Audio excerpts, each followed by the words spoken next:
Hello everyone, কেমন আছো? আশা করি ভালো আছো আর আমিও ভালো আছি। তো আমি গেছিলাম হচ্ছে আমার বোনের বাড়ি। তো এই যে আমি বোনের বাড়ি থেকেই ব্লগটা শুরু করছি। তো অনেকদিন পরে যাওয়া হয়েছে আর গিয়েছি আমি একটা দরকারে। মানে ওদের বাড়িতে না একটু আমি যাব হাবড়া। হাবড়া যাওয়ার জন্য এই যে আমি রেডি হয়ে গেছিলাম। তো আর আমার বোন পাশেই রেডি হচ্ছে, তো দেখাচ্ছি তোমাদের। ওর সঙ্গে একটু কথা বলছি আর আমি বেশি কথা বলছি না কেন, ওদের বাড়িতে সেই গান বাজছিল। তো বোনের মেয়ে একটু খেলাধুলা করছে, তো তার জন্য বোনের সঙ্গে এমনি কথা বলছি। হ্যাঁ, কথা বলে দিয়ে বোন আবার বলছে, তুই ভয়েস দিতে পারবি তো, এরকম ভিডিও করছিস? আমি বলছি হ্যাঁ, চেষ্টা করে দেখবো, দেখি কেমন হয়। কারণ আমি নতুন নতুন কাজ করছি, তো অনেক কিছু বুঝি না। ঠিক আছে, তো এইদিকে দেখো আমাদের পুচু সোনা আমার সঙ্গে কথা বলছে, গল্প করছে। আর ও ওখানে একটা হোয়াইট নেটের সেই মুখ ছিল, মুটকি। তো সেটা ওই যে ও ধরে বসে বলছে যে এটা একটা মুটকি, এটা একটা মুটকি, কিন্তু আমরা কিছুতেই বুঝতে পারছিলাম না যে ওটা কি বলছে। দিয়ে পরে বুঝলাম, ও আচ্ছা ঠিক আছে, এটা হোয়াইট নেটের ছিল। তারপরে বলা হলো যে ঠিক আছে রেখে দাও। দিয়ে ওর সঙ্গে তো গল্প করে যাচ্ছে আর ওকে রেখে যাব। দিয়ে ও খুব গল্প করতে ভালোবাসে আর খুব পাকা পাকা কথা বলে, মানে ভীষণ পাকা কথা বলে। তো এই যে দেখো কথা বলার সিস্টেম কিভাবে রয়েছে। তারপরে আমরা এই যে বেরিয়ে যাচ্ছি বাড়ি দিয়ে। না, আমি আর আমার বোন দুজনেই যাব।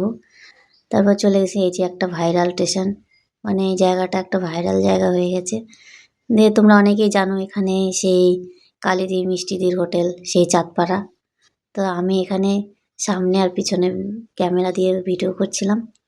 তারপরে উঠে গেছিলাম এই যে ট্রেনে বসে। মানে ও চাঁদপাড়া থেকে বেশিক্ষণ লাগে না, 4-5টা মনে হয় স্টেশন। দিয়ে বসে বসে আমরা কি বলবো, দিয়ে একটুখানি ভিডিও করে নিলাম, একটুখানি, বেশি না। আর আমার একটু লজ্জা লজ্জা লাগছিল, ঠিক আছে, তো কিন্তু অনেক জায়গায় শ্যুট নেওয়া হয়নি, কী করবো, ভিডিওটা তো একটু বানাতে হবে। তারপরে যে চলে গেছিলাম শপে, মানে এই শপেই যাওয়ার জন্য গেছিলাম। তো এখান থেকে আমরা কিন্তু জামা কাপড় কিনিনি, আমরা একটা দুটো শ্যাম্পু নিয়েছি। এখানে একটা ভালো এটাও একটা ভাইরাল জায়গা, তো আমি সেখানে ভিডিও করিনি। তো এইখানে ভাইরাল জায়গাটা ফেসবুকে অনেকটা ভাইরাল, অনেকেই এখানে আসে। তো আমার হেয়ার ফল হচ্ছিল, যার জন্য ওখানে আমি গেছিলাম। তারপরে এই যে চলে এসেছিলাম বাড়িতে। আর বাড়ি এসে দেখি এই যে এই অবস্থা, পুচুরানি এরকম করছে, খেলাধুলা করছে কম্বলের উপরে উঠে, আর লাফ মেরে মেরে আমার কাছে আসছে। তো তোমাদের সঙ্গে একটু শেয়ার করলাম। এই যে ও কিন্তু আমার কোলে চলে এসছে, এই যে লাফিয়ে। তারপর অনেকক্ষণ কথা টথা বললো আমার সঙ্গে। আর ও তো ভীষণ পাকা, তোমাদেরকে বললাম, ভীষণ পাকা। মানুষ ছোট হলে কী হবে, কথায় মানে ভীষণই। তো এই আমরা একটু গল্প টল্প করে তারপরে আবার আমার বোন বাচ্চাদেরকে পড়ায়, ওই একটা বাচ্চা এসছে। তারপরে আমি যে চলে এসেছি আমার মামিমা, বোনের শাশুড়ি, উনি রান্না করছে। তো চিকেন করেছিল আর এই যে এইদিকে হচ্ছে চিংড়ি মাছের, মানে চিংড়ি মাছ দিয়ে আলু দিয়ে সেই পাতায় ভাজবে, কলা পাতায়। তো সেটাই যে মাখাচ্ছে, মাখিয়ে এটাকে এই যে দিচ্ছে কলা পাতাতে। তো সেটা একটুখানি বসে বসে দেখলাম কী করছে, কীভাবে মাখালো।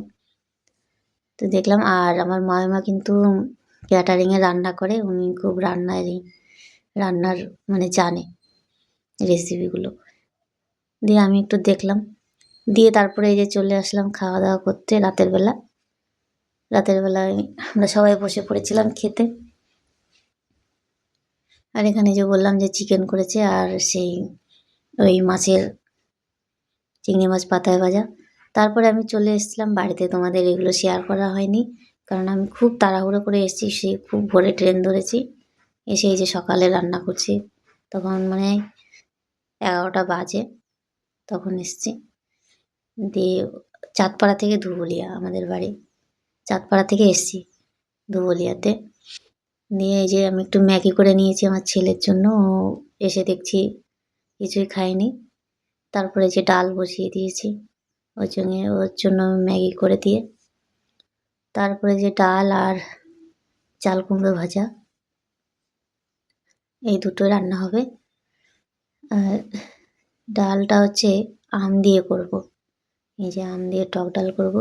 কিন্তু আমটা বেশি বড় ছিল না, যার জন্যে ডাল মানে একটু টক টক হয়নি। একটু টক না হলে কিন্তু আম ডাল ভালো লাগে না খেতে।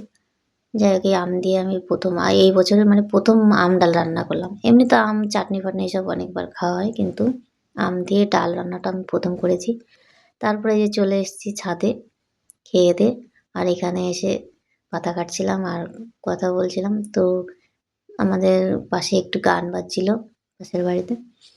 তো এরকম কথা বললাম। আর বেশিরভাগ আমার কথা মানে কি বলবো ক্যামেরার সামনে বুঝি না, তার জন্য ভয়েস দিই পরে। তো তোমাদের কেমন লাগলো?